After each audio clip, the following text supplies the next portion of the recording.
nous débuterons ce cycle d'enseignement par un ensemble de définitions de la structure de la cellule eucaryote. Après l'observation d'une représentation schématique d'une cellule, nous définirons les termes de cytoplasme, de cytosol, et nous finirons par voir la composition et les fonctions du cytosol. La cellule est l'unité structurale, fonctionnelle et reproductrice constituant tout ou partie d'un être vivant, à l'exception des virus. Chaque cellule est une entité vivante qui, dans le cas d'organismes multicellulaires, fonctionne de manière autonome mais coordonnée avec les autres. Les cellules de même type sont ainsi réunies en tissus, eux-mêmes réunis en organes. La théorie cellulaire implique l'unité de tout le vivant.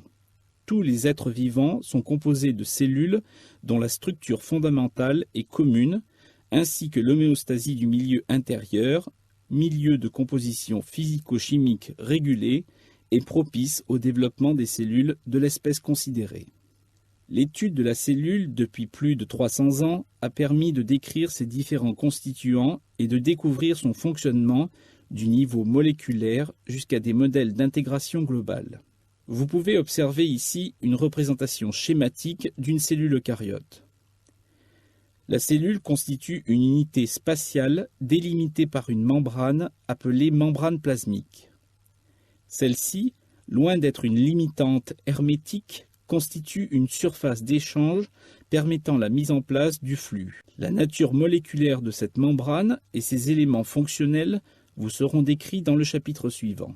L'observation microscopique des cellules a mis en évidence de nombreuses structures internes appelées organites intracellulaires. Nous pouvons ainsi citer le noyau, le réticulum endoplasmique, l'appareil de Golgi, les vésicules, les mitochondries, etc. Ces organites sont également délimités par des membranes. Le noyau, par exemple, est délimité par une membrane nucléaire. La cellule est donc constituée d'un système complexe de membranes délimitant des compartiments au sein desquels vont se dérouler des réactions biochimiques bien définies. Nous commencerons par quelques définitions. Le cytoplasme est défini comme le matériel biologique contenu entre la membrane plasmique et l'enveloppe nucléaire. Il s'agit d'une phase liquide, ou plus exactement d'une émulsion colloïdale qui comporte de nombreux organites et structures en suspension dans une phase liquide appelée cytosol. Il contient des ribosomes, des mitochondries, un cytosquelette et un ensemble de vacuoles plus ou moins ramifiés. Ces vacuoles constituent le réticulum endoplasmique, l'appareil de Golgi, les vésicules de sécrétion, les endosomes, les lysosomes, les phagosomes. En outre, le cytoplasme des plantes comporte un organite appelé plaste impliqué dans la photosynthèse. Le cytosol, ou hyaloplasme, est donc la phase liquide, translucide où baignent les organites. Nous pouvons donner une définition technique du cytosol. Il s'agit d'une fraction liquide du cytoplasme obtenue après centrifugation et élimination des organites. Ce cytosol est donc délimité par l'ensemble des membranes de la cellule, la membrane plasmique, la membrane nucléaire et les membranes des organites. Ces limites membranaires sont représentées en rouge sur ce schéma de cellules. Le cytosol correspond à l'espace de couleur grise situé au centre. Attardons-nous un peu sur l'origine de ces structures au cours de l'évolution et voyons la théorie d'évolution admise actuellement.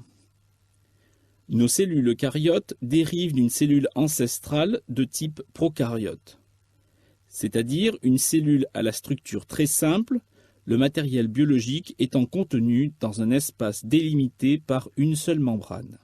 Cette cellule ancestrale ne contenait donc pas d'organites intracellulaires. L'ADN génomique était attaché à une petite invagination de la membrane plasmique. Un réarrangement a provoqué la formation d'une enveloppe autour du noyau, laissant toutefois un contact entre l'ADN génomique et le cytosol, afin de permettre les étapes de synthèse protéique. Le contenu nucléaire est donc topologiquement apparenté au cytosol. Nous retrouverons cet état durant la division cellulaire où le contenu nucléaire se mélange au cytosol.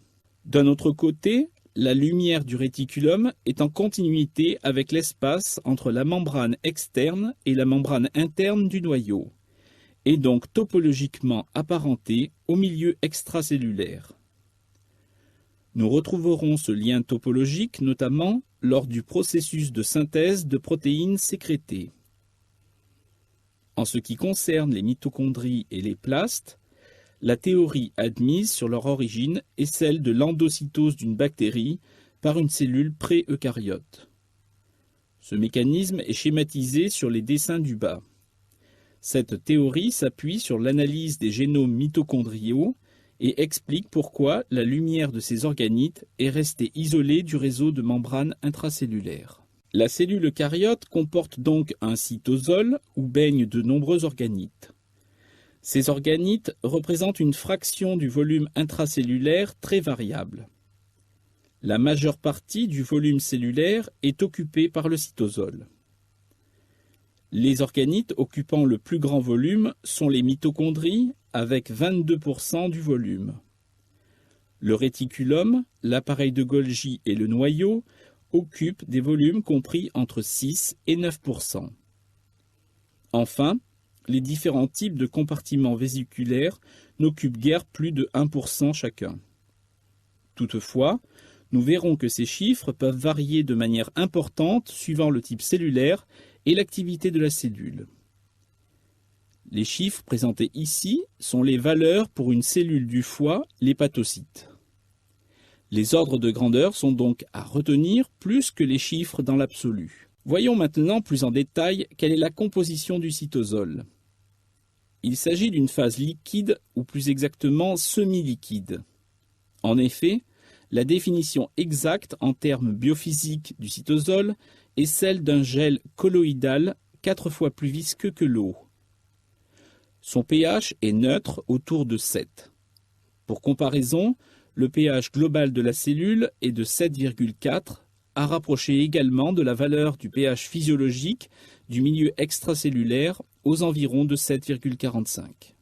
Le cytosol est constitué de 85% d'eau, cette eau se déclinant en eau liée aux macromolécules, en eau d'hydratation et enfin en eau libre qui ne représente que 30% du volume du cytosol. Le cytosol est également riche en ions, notamment sodium, potassium, chlore, magnésium ou calcium. Il comporte certains gaz dissous, comme l'oxygène ou le gaz carbonique. De nombreuses molécules ont été mises en évidence dans le cytosol, se divisant en deux groupes. Les molécules de petite ou moyenne taille, telles que les glucides, des lipides, des acides aminés, des nucléotides, et un nombre très élevé d'autres métabolites. Le deuxième groupe comporte des macromolécules telles que des protéines, des polysaccharides, des glycoprotéines ou des acides nucléiques. Ce tableau récapitule les concentrations des principaux ions présents dans le cytosol. Ces concentrations sont exprimées en millimolaires et sont à comparer à celles mesurées dans la circulation sanguine qui représente le milieu extracellulaire. Ces concentrations, pour la circulation sanguine, sont indiquées dans ce tableau sur la colonne de droite. Les flèches rouges indiquent les ions présentant de grandes différences de concentration entre le milieu intracellulaire et le sang. Nous remarquerons que le cation principal du cytosol est le potassium, alors que le sodium est en concentration faible en comparaison de la concentration extracellulaire. D'autre part, l'anion extracellulaire principal est le chlore, alors que les charges négatives sont principalement amenées par les protéines dans le cytosol. Enfin, nous remarquerons la concentration extrêmement faible du calcium intracellulaire. Le calcium étant un messager intracellulaire, sa signalisation ne peut fonctionner correctement qu'avec un taux basal très faible. Nous avons parlé d'un état de gel colloïdal pour ce cytosol. Ceci est dû à la grande quantité de molécules en solution, particulièrement les protéines, avec une concentration protéique cytosolique estimée à environ 200 mg par millilitre. C'est une concentration très élevée qui n'est jamais rencontrée pour un liquide biologique extracellulaire. Les protéines représentent ainsi 20 à 30% du volume du cytosol. Parmi ces protéines, certaines sont en solution, isolées ou sous forme de complexes plus ou moins importants, mais une très grande partie de ces protéines sont liées aux membranes, que ce soit la membrane plasmique ou celle des organites, sous la forme de complexes multiprotéiques. Enfin, le cytosol comporte plusieurs structures de grande taille en suspension, observables au microscope électronique, que sont les globules lipidiques et les particules de glycogène. Ces structures ne sont pas délimitées par des membranes. Elles ne sont donc pas considérées comme des organites et sont donc des constituants du cytosol. Nous terminerons ce chapitre par l'énumération des fonctions du cytosol. Elles sont au nombre de 3. Le cytosol est tout d'abord une réserve de matériaux pour de nombreuses fonctions cellulaires.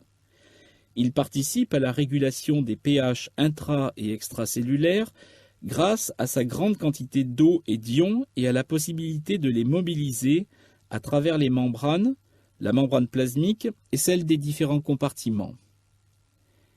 Il s'agit d'une réserve énergétique grâce aux vacuoles lipidiques et glycogéniques et une réserve de matériaux nécessaires à la construction des édifices macromoléculaires. Enfin, le cytosol permet le transit de molécules protéiques et de macromolécules.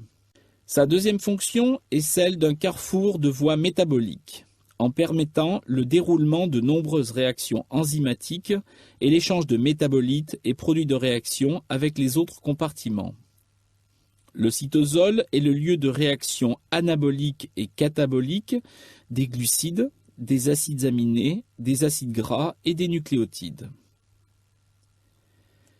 Sa troisième fonction est de transmettre des signaux à partir de la membrane plasmique vers les organites et le noyau. C'est la transduction du signal qui fait appel à de nombreuses protéines, notamment des enzymes fixées sous la membrane plasmique ou en solution. À l'issue de ce cours, voici des éléments majeurs à retenir. Vous devez savoir définir le cytosol et le cytoplasme avec leur relation avec la membrane plasmique et les organites. Vous devez connaître la composition du cytosol ainsi que ses fonctions comme réserve de matériaux, carrefour de voies métaboliques et dans la transduction du signal. Nous avons ainsi abordé un schéma très général de la cellule et défini le cytoplasme et le cytosol. Nous avons aussi cité un certain nombre d'organites intracellulaires qui seront détaillés dans les chapitres ultérieurs.